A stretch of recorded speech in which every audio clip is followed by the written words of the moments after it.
Hello అండి. అందరూ ఎలా ఉన్నారు? మేమైతే బాగున్నాం. మీరు కూడా బాగుండాలని కోరుకుంటున్నాను. ముందుగా ఈ సంవత్సరం డీఎస్సీ రాస్తున్న వాళ్ళందరికి ఆల్ ద బెస్ట్ అండి. అందరూ కూడా ఎగ్జామ్ బాగా రాయాలి. మంచి మార్క్స్ రావాలని కోరుకుంటున్నానండి. ఈరోజు టాపిక్ ఏంటంటే మనకి మెథడాలజీ అవుతుంది. మనకి తెలుగు మెథడాలజీ. తెలుగు కంటెంట్ అనేది కంప్లీట్ చేసామండి మొత్తం మనము. థర్డ్ క్లాస్ నుంచి ఎయిత్ క్లాస్ వరకు మనం థర్డ్ సారీ తెలుగు కంటెంట్ అనేది మనం కంప్లీట్ చేయడం జరిగింది. ప్రజెంట్ అయితే మనకు మెథడాలజీ అవుతుంది. మెథడాలజీకి సంబంధించి రెండో లెసన్ అండి ఇది. ఫస్ట్ లెసన్ మనం ఆల్రెడీ 4 వీడియోలు చేసాము. అవి కూడా మన ఛానల్లో పెట్టాను. ఇది మనకి సెకండ్ లెసన్ అండి. మెథడాలజీలో సెకండ్ లెసన్ రెండో వీడియో అండి. అంతే నేను ఫస్ట్ వీడియో సెకండ్ లెసన్కి సంబంధించి చేశాను. దాని కంటిన్యూషన్ అనేది మనం ఇప్పుడు చెప్పుకోవడం జరుగుతుందండి. సెకండ్ లెసన్ అనేది అవుతుంది. చాలా ఇంపార్టెంట్ బిట్స్ అనేవి మనం చెప్పడం జరుగుతుందండి. డైలీ వీడియో పెడుతున్నాం డిఎస్సికి సంబంధించి. మా ఛానల్ సబ్స్క్రైబ్ చేయండి. వీడియోగా నచ్చితే లైక్ చేయండి, షేర్ చేయండి, సబ్స్క్రైబ్ చేయండి ఫ్రెండ్స్. మన ఛానల్లో మనకి ప్లేలిస్ట్ కూడా ఉందండి డిఎస్సికి సంబంధించి. అదే జీడిఎస్ ఛానల్ డిఎస్సి బిట్స్ అండి. జీడిఎస్ ఛానల్ డిఎస్సి బిట్స్ అనే ఒక ప్లేలిస్ట్ ఉంటుంది. అది ఓపెన్ చేస్తే మనకు డిఎస్సికి సంబంధించి అన్ని వీడియోస్ కూడా అందులో ఉంటాయండి. ఒకసారి చెక్ చేయండి. చాలా ఇంపార్టెంట్ బిట్స్ అనేవి వీడియోస్ చేసి పెట్టడం జరిగింది. ఖచ్చితంగా మీకు యూజ్ అవుతాయండి. టెక్స్ట్ బుక్ లేని వాళ్ళు బాధపడవలసిన అవసరం లేదు. తెలుగు టెక్స్ట్ బుక్లు అయితే అన్నీ కంప్లీట్ చేశానండి. థర్డ్ టు ఎయిత్ క్లాస్ వరకు ప్రతి టెక్స్ట్ బుక్లోని ఉన్న ప్రతి లెసన్ వైజ్ కూడా నేను చెప్పడం జరిగింది. బిట్స్ అనేవి ఏది కూడా వదలడం లేదండి. చాలా ఎక్కువ వచ్చాయి వీడియోస్. అందువల్ల చాలా ఎక్కువ బిట్సే వచ్చాయండి. ఒకసారి చెక్ చేయండి. ఓకే అండి. కొన్ని వీడియోస్ నేను డిస్క్రిప్షన్లో పెడతాను, చూడండి. వీడియో మాత్రం స్కిప్ చేయకుండా చూడండి. దానికి తోడు ముందు వీడియో చూడండి. ముందు వీడియో చూస్తేనే మీకు అర్థమవుతుంది. ఇప్పుడు చూసినా మీకు అర్థం కాదు. దానికి తోడు మీరు మెథడాలజీ అనేది ఒక 4, 5 సార్లు చదవాలండి. చదివితేనే మీకు అర్థమవుతుంది. ఒక్కసారి చదివిస్తే ఏదో మనం తెలుగు చదివినట్టు మనకు అర్థం కాదండి. ఒక 4, 5 సార్లు చదివితే కానీ మనకి అర్థం కాదు. ఓకే అండి. ఇప్పుడు ఇది మనం రెండో లెసన్ ఫస్ట్ వీడియో చేశాను. దాని కంటిన్యూస్ని ఈరోజు చెప్పడం జరుగుతుందండి. భాష, సమాజం, సాహిత్య ప్రక్రియలండి. ఇది రెండో వీడియో దీనికి సంబంధించి. ఓకే అండి. ఇప్పుడు అధికారులు చాలా ఇంపార్టెంట్. అది మళ్ళీ ఒకసారి చెప్పుకుందాం. నిన్న వీడియోలో కూడా చెప్పాము, మరొకసారి చెప్పుకుందాం. అధికరణ 19(1)(a) ప్రకారం భారత రాజ్యాంగం ప్రతి పౌరునికి అభివ్యక్తి స్వేచ్ఛను ఇచ్చిందనమాట. అధికరణ 19(1)(a) ప్రకారం అండి రాజ్యాంగం ప్రతి పౌరునికి అభివ్యక్తి స్వేచ్ఛను ఇచ్చింది. అలాగే అధికరణ 29(1) భారతీయులు తమ భాషలను, సంస్కృతులను పరిరక్షించుకునే హక్కు ఇచ్చింది. అధికరణం 29(1) అండి భారతీయులు తమ భాషలను, సంస్కృతులను పరిరక్షించుకునే హక్కు ఇచ్చింది. అధికరణం 29(1) చాలా ఇంపార్టెంట్ అండి అధికరణలు. నెక్స్ట్ రాజ్యాంగంలోని 18వ భాగం అధికార భాషను గుర్తించే విధానాన్ని, వాటి పరిధులను చర్చించిందనమాట. రాజ్యాంగంలోని 19వ భాగం అండి అధికార భాషలను గుర్తించే విధానాన్ని, వాటి పరిధులను చర్చించిందనమాట. నెక్స్ట్ అధికరణం 346 జాతీయ భాష హిందీ అమలు గురించి తెలుపుతుంది. అలాగే అధికరణ 347 తర్వాత 46 తర్వాత 347 అధికరణ రాష్ట్రాల అధికార భాషకు గల నియమావళిని చర్చిస్తుంది. అధికరణం 348 హైకోర్టులు, సుప్రీంకోర్టులు ఏ ఏ భాషల్లో వ్యవహారాలు జరగాలో సూచిస్తుంది. చాలా ఇంపార్టెంట్. ఒకసారి చూడండి మరి. అధికరణం 346 జాతీయ భాష హిందీ అమలు గురించి తెలుపుతుంది. అధికరణం 347 రాష్ట్రాల అధికార భాషకు గల నియమావళిని చర్చిస్తుంది. అధికరణం 348 హైకోర్టులు, సుప్రీంకోర్టులో ఏ ఏ భాషల్లో వ్యవహారాలు జరగాలో సూచిస్తుంది. రాజ్యాంగంలో 4వ అధ్యాయం భాషా విషయకంగా ప్రత్యేక ఆదేశ సూత్రాలను వివరిస్తుంది. రాజ్యాంగంలో 4వ అధ్యాయం భాష విషయకంగా ప్రత్యేక ఆదేశ సూత్రాలను వివరిస్తుంది. నెక్స్ట్ అధికరణం 31 అండి. అలాగే 32 మైనారిటీల వర్గాల భాష మత ప్రాతిపదికగా విద్యా సంస్థలు ఏర్పాటు చేసుకునే హక్కును కలిగించిందనమాట. అధికరణం 31 అండి. అలాగే 32 మైనారిటీ వర్గాల భాష మత ప్రాతిపదికగా విద్యా సంస్థలు ఏర్పాటు చేసుకునే హక్కును కలిగించింది. అధికరణం 31 అలాగే 32 నెక్స్ట్ అధికరణ 120C ప్రకారం పార్లమెంట్లో సభ్యులు తమ మాతృభాషల అభిప్రాయాలను వ్యక్తం చేయవచ్చు. ఇక్కడ చూడండి, అధికరణం 120C ప్రకారం పార్లమెంటులో సభ్యులు తమ మాతృభాషలో అభిప్రాయాలను వ్యక్తం చేయవచ్చు. అలాగే అధికరణం 348 ప్రకారం శాసనసభలో రాష్ట్ర అధికార భాషతో పాటు హిందీ లేదా ఆంగ్లంలో మాట్లాడే అవకాశం ఇచ్చింది. 348 అధికరణం అండి. చూడండి, అధికరణం 120C ప్రకారం పార్లమెంట్లో సభ్యులు తమ మాతృభాషల అభిప్రాయాలను వ్యక్తం చేయవచ్చు. అలాగే అధికరణం 348 ప్రకారం రాష్ట్ర శాసనసభల్లో రాష్ట్ర అధికార భాషతో పాటు హిందీ లేదా ఆంగ్లం మాట్లాడే అవకాశం ఉంటుంది అధికరణ 348 ప్రకారం. అలాగే అధికరణం 210 రాష్ట్ర శాసనసభల్లో వ్యవహార వ్యవహా వ్యవహార అర్హత ఉన్న భాషల గురించి ప్రస్తావించింది. అధికరణం 210 రాష్ట్రాల శాసనసభలో వ్యవహార అర్హత ఉన్న భాషల గురించి ప్రస్తావించింది. నెక్స్ట్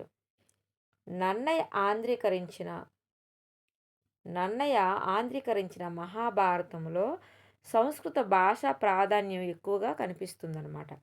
నన్నయ్య ఆంధ్రీకరించిన భారతంలో సంస్కృత భాషా ప్రాధాన్యం ఎక్కువగా కనిపిస్తుంది. నెక్స్ట్ ప్రజలు నిత్య వ్యవహారంలో తమ అవసరాలను ఆలోచనలు తెలుపడానికి వ్యవహారిక భాష ఉపయోగిస్తారు. ప్రజలు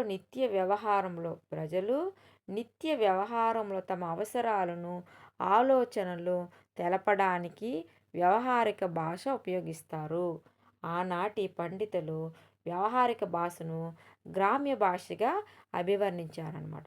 ఆనాటి పండితులు వ్యవహారిక భాషను గ్రామ్య భాషగా అభివర్ణించారు. నెక్స్ట్ వ్యవహారిక భాషావాద సంఘం 1911 సెప్టెంబర్ 8న ఏర్పాటు చేయబడింది. వ్యవహారిక భాషావాద సంఘం 1911 సెప్టెంబర్ 8న ఏర్పాటు చేయడం జరిగింది. నెక్స్ట్ 1933లో చిలుకూరి నారాయణరావు గారు అధ్యక్షులుగా అభినవాంధ్ర కవి పండిత సభను జరిపారండి. అధ్యక్షులుగా 1933లో చిలుకూరి నారాయణరావు గారు అధ్యక్షులుగా అభినవాంధ్ర కవి పండిత సభను జరిపారు. నెక్స్ట్ పత్రికలో వ్యవహారిక భాషను తాపీ ధర్మారావు ప్రవేశపెట్టారు. పత్రికల్లో వ్యవహారిక భాషను తాపీ ధర్మారావు గారు ప్రవేశపెట్టారు. నెక్స్ట్ 1937లో తాపీ ధర్మారావు గారు వ్యవహారిక భాషలో జనవాణి పత్రికను స్థాపించారు. జనవాణి పత్రికను ఎవరు స్థాపించారంటే తాపీ ధర్మారావు గారు. ఎప్పుడు స్థాపించారంటే 1937. 1937లో తాపీ ధర్మారావు గారు వ్యవహరించిన భాష ఏంటంటే జనవాణి పత్రిక. ఈ విధంగా ఒకే లైన్లో 3 బిట్లు కూడా మనల్ని అడుగుతూ ఉంటారు. నెక్స్ట్ తెలుగు భాషాభివృద్ధి వ్యవహారిక భాష కీలక మాధ్యమంగా ఉపయోగపడుతుందని జేపీఎల్ గ్విన్ సూచించారనమాట. జేపీఎల్ గ్విన్ సూచించారు. తెలుగు భాష అభివృద్ధిలో వ్యవహారిక భాష కీలక మాధ్యమంగా ఉపయోగపడుతుందని జేపీఎల్ గ్విన్ సూచించారు. నెక్స్ట్ ఆంధ్రప్రదేశ్ ప్రభుత్వం 1968 తెలుగు అకాడమీ స్థాపించింది. తెలుగు అకాడమీని ఎప్పుడు స్థాపించింది? ఆంధ్రప్రదేశ్ తెలుగు అకాడమీని ఎప్పుడు స్థాపించింది అంటే 1968లో స్థాపించబడింది. ఆంధ్రప్రదేశ్ ప్రభుత్వం 1968లో తెలుగు అకాడమీని స్థాపించింది. నెక్స్ట్ పరిమితమైన ఒక ప్రాంతంలో ప్రజలు మాట్లాడే భాషలో కొన్ని ప్రత్యేకమైన లక్షణాలు ఉంటే దాన్ని మాండలిక భాష అంటారు. ఒకసారి చూడండి, పరిమితమైన ఒక ప్రాంతంలో ప్రజలు మాట్లాడే భాషలో కొన్ని ప్రత్యేకమైన లక్షణాలు ఉంటే దాన్ని మాండలిక భాష అంటారు. మాండలిక భాషను ప్రాంతాల వారికి నాలుగు భాషా మండలాలుగా బద్రిరాజు కృష్ణమూర్తి గారు విభజించారు. మాండలిక భాషను ప్రాంతాల వారీగా 4 భాషా మండలాలుగా బద్రిరాజు కృష్ణమూర్తి గారు విభజించారు. వీడియో కానీ నచ్చితే లైక్ చేయండి, షేర్ చేయండి, సబ్స్క్రైబ్ చేయండి ఫ్రెండ్స్. అసలు వీడియో మాత్రం స్కిప్ చేయకుండా మొత్తం చూడండి. ఉత్తరాంధ్రలో ఒరియా భాష ప్రభావం ఎక్కువగా ఉంటుంది. ఉత్తరాంధ్రలో మన ఆంధ్రప్రదేశ్లో ఉత్తరాంధ్రలో ఎక్కువ ఒరియా భాష ప్రభావం ఎక్కువగా ఉంటుందంట. అలాగే రాయలసీమ ప్రాంతంలో కన్నడ, తమిళ పదాలు అధికంగా ఉంటాయి. రాయలసీమ ప్రాంతంలో ఎక్కువగా కన్నడ, తమిళ ఆ లాంగ్వేజ్ కొంచెం కలుస్తూ ఉంటుంది. అలాగే ఉత్తరాంధ్రలో ఒరియా భాష ఎక్కువగా కనిపిస్తూ ఉంటుంది. అలాగే తెలంగాణ ప్రాంతంలో ఉర్దూ, మరాఠీ, కన్నడ భాషా పదాలు అధికంగా కనిపిస్తాయి. ఇక్కడ చూడండి. ఉత్తరాంధ్రలో అయితే ఒరిస్సా భాష ప్రభావం ఎక్కువగా ఉంటుందట. రాయలసీమ ప్రాంతంలో కన్నడ, తమిళ పదాలు అధికంగా కనిపిస్తుంటాయి. వాళ్ళు ఆడే మాటల్లో ఎక్కువ కన్నడ, తమిళ పదాలు ఎక్కువగా ఉంటాయి. అలాగే తెలంగాణ ప్రాంతంలో ఉర్దూ, మరాఠీ, కన్నడ భాషా పదాలు అధికంగా కనిపిస్తూ ఉంటాయి. మాండలిక విజ్ఞానం, తెలుగు మాండలికం వ్యాసకర్త ఎవరంటే డాక్టర్ విజయలక్ష్మి గారండి. మాండలిక విజ్ఞానం, తెలుగు మాండలికం అనే వ్యాసకర్త ఎవరు అంటే డాక్టర్ విజయలక్ష్మి గారు. మాండలికాలు 4 రకాలండి. చాలా ఇంపార్టెంట్ ఇవి. ఒకటి ఉత్తర మాండలికం, 2 పూర్వ మాండలికం, మధ్య మాండలికం, అలాగే 4 దక్షిణ మాండలికం. చూడండి, మాండలికాలు 4 రకాలు. ఉత్తర మాండలికం, అలాగే పూర్వ మాండలికం, మధ్య మాండలికం, దక్షిణ మాండలికం. ఇవి 4 మాండలికాలు. దానికి సంబంధించి ఒక పట్టిక ఉందండి. చాలా ఇంపార్టెంట్. ఇందులో ఖచ్చితంగా ఏదో ఒక బిట్ అనేది మనకి రావడం జరుగుతుంది. ఒక పదం ఇచ్చి ఇది ఏ మాండలికానికి చెందినది అని అడుగుతూ ఉంటారండి. అందువల్ల చాలా ఇంపార్టెంట్. ఒక దగ్గర రాసుకోండి. ఓకే. చూడండి, మాండలిక భేదాలు తెలిపే పట్టిక. మాండలిక భేదాలు తెలిపే పట్టిక. ఉత్తర మండలం, పూర్వ మండలం, మధ్య మండలం, దక్షిణ మండలం. ఈ విధంగా మనకి 4 మండలాలు ఇవ్వడం జరిగింది. చూడండి, ఉత్తర మండలంలో మనకి గిన్నె లేదా తట్ట అంటాము. ఉత్తర మండలంలో ఒక పదాన్ని, ఈ పదాన్ని మనం గిన్నె లేదా తట్ట అంటాం. అలాగే మనకి పూర్వ మండలంలో ఏమంటారంటే చెప్ప లేదా బొచ్చె. చెప్ప లేదా బొచ్చె అని అంటారు. అలాగే మధ్య మండలం పళ్ళెం లేదా కంచం అంటాము. మనం పళ్ళెం లేదా కంచం అని అంటాము. దక్షిణ మండలం తట్ట లేదా గిన్నె అంటారు. ఈ విధంగా మండలాలను బట్టి మారుతూ ఉంటాయండి పదాలు. ఈ మాండలికాలు అందుకే మనం 4 రకాలుగా విభజించడం జరిగింది. చూడండి, మనకి మరొకసారి చూడండి. గిన్నె ఉత్తర మండలంలో గిన్నె లేదా తట్ట అంటారు. అలాగే పూర్వ మండలంలో చిప్ప లేదా బుచ్చె అంటారు. మధ్య మండలంలో పళ్ళెం లేదా కంచం అంటారు. దక్షిణ మండలం తట్ట లేదా గిన్నె అంటారు. దీన్ని బట్టి మనం ఏ మండలంలో ఉన్నా మనకి తెలుస్తుంది. నెక్స్ట్, మొలలు. ఉత్తర మండలం మొలలు అనే పదాన్ని ఉత్తర మండలంలో మొలలు అంటామండి. అలాగే పూర్వ మండలంలో మేకులు అంటారు. అలాగే మధ్య మండలంలో శీలలు అంటారు. దక్షిణ మండలంలో మలుకు లేదా ములుకులు అంటారు. చూడండి, ఎంత తేడా ఉన్నాయి పదాలు. మనకి మేకులు అనే పదం ఇస్తారు. ఇది ఏ మండలానికి సంబంధించింది? ఉత్తర మండలానికా, పూర్వ మండలంకా, మధ్య మండలంకా, దక్షిణ మండలంకా అని అడుగుతూ ఉంటారు. చాలా ఇంపార్టెంట్ అండి టేబుల్. అలాగే వచ్చిండు అనే పదాన్ని మనం ఉత్తర మండలంలో అంటాం, వచ్చిండు. అలాగే పూర్వ మండలంలో వచ్చినాడు అంటాము. అలాగే మధ్య మండలం మనం వచ్చాడు అంటాము. అలాగే దక్షిణ మండలంలో వచ్చినాడు అంటాము. మనం దీనికి సంబంధించి ఇందులోనే ఎక్కువ ఉంటాం నాకు తెలిసి. చూడండి, వచ్చిండు అనే పదాన్ని మనం ఉత్తర మండలం కింద తీసుకుంటాము. అలాగే వచ్చినాడు అనేది పూర్వ మండలం. అలాగే వచ్చాడు అనేది మధ్య మండలం. వచ్చినాడు అనేది దక్షిణ మండలం. అలాగే కొట్టిండు అనేది ఉత్తర మండలంలో అంటారు, కొట్టిండు అని. అలాగే కట్టేశాడు అనేది మనకు పూర్వ మండలం కింద వస్తుంది. కొట్టాడు అనేది మధ్య మండలం. అలా కొట్టినాడు, నాడు ఎలా వస్తే మనకి దక్షిణ మండలం కింద వస్తుంది. చూడండి, కొట్టిండు ఉత్తర మండలం, కట్టేశాడు పూర్వ మండలం, మధ్య మండలంకి కొట్టాడు, దక్షిణ మండలంకి ఏమో కొట్టినాడు. నెక్స్ట్, వినుండు అనేది ఉత్తర మండలం కింద వస్తుంది, వినుండు. అలాగే పూర్వ మండలంకు వినేశాడు. ఏంటండి, పూర్వ మండలంకు వినేశాడు. అలాగే మధ్య మండలంలో విన్నాడు. అలాగే దక్షిణ మండలం వినినాడు. ఇవి మనకి వస్తాయండి. మరొకసారి టేబుల్ చూడండి, చాలా ఇంపార్టెంట్ అండి ఇవి.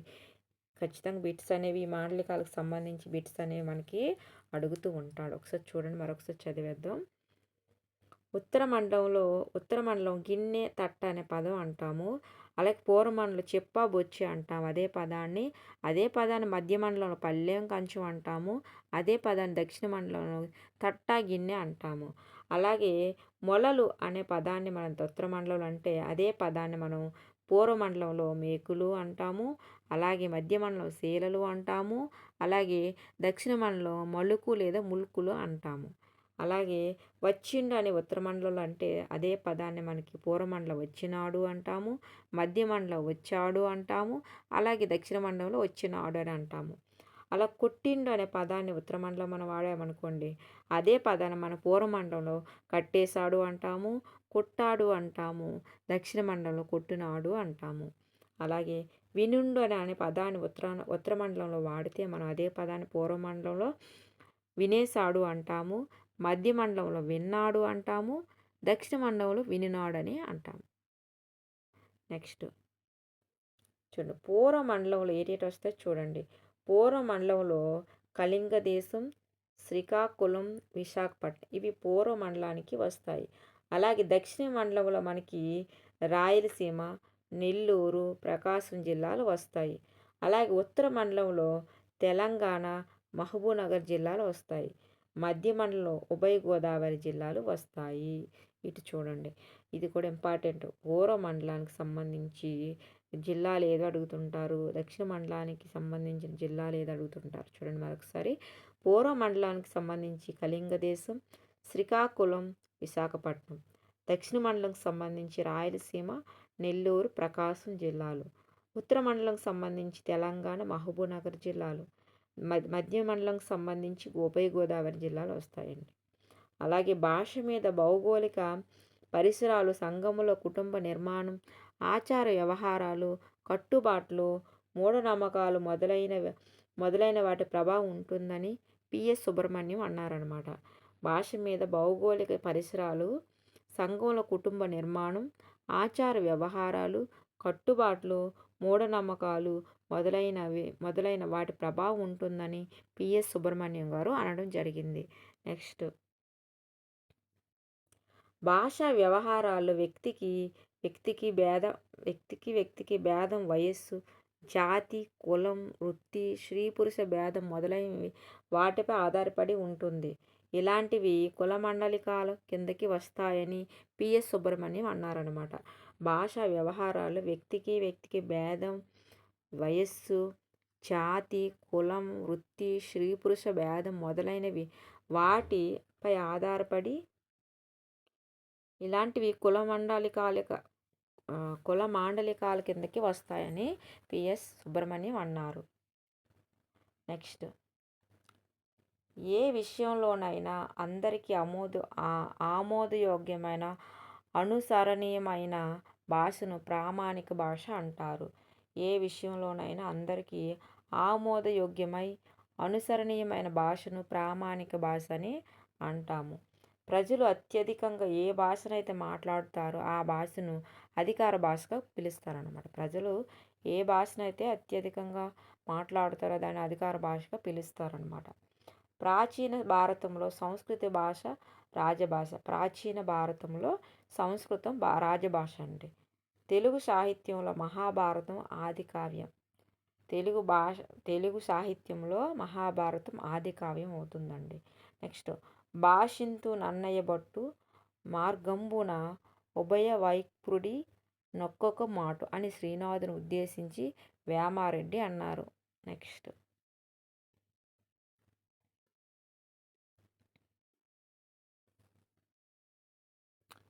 ఆంధ్ర శబ్ద సింతామణి తెలుగు భాషలో మొదటి వ్యాకరణ గ్రంథం. చూడండి, ఆంధ్ర శబ్ద సింతామణి తెలుగు భాషలో మొదటి వ్యాకరణ గ్రంథం అవుతుందండి. అలాగే జగన్నాథ పండితురాయలు పారశిక భాషలో పాండిత్యం సంపాదించారు. చాలా ఇంపార్టెంట్ అండి. జగన్నాథ పండితురాయలు పారశిక భాషలో పాండిత్యం సంపాదించారు. నెక్స్ట్, శ్రీనాథుడు చాటు పద్యాల్లో అధికంగా పార్శ్వ భాషా పదాలు కనిపిస్తాయి. శ్రీనాథుడి చాటు పద్యాల్లో అధికంగా పార్శ్వ భాష పదాలు ఎక్కువగా కనిపిస్తూ ఉంటాయి. తిక్కన వాడిన త్రాసు అనే పదం ఉర్దూ పదం. తిక్కన వాడిన త్రాసు అనే పదం ఉర్దూ పదం కింద వస్తుంది. నెక్స్ట్, మనకి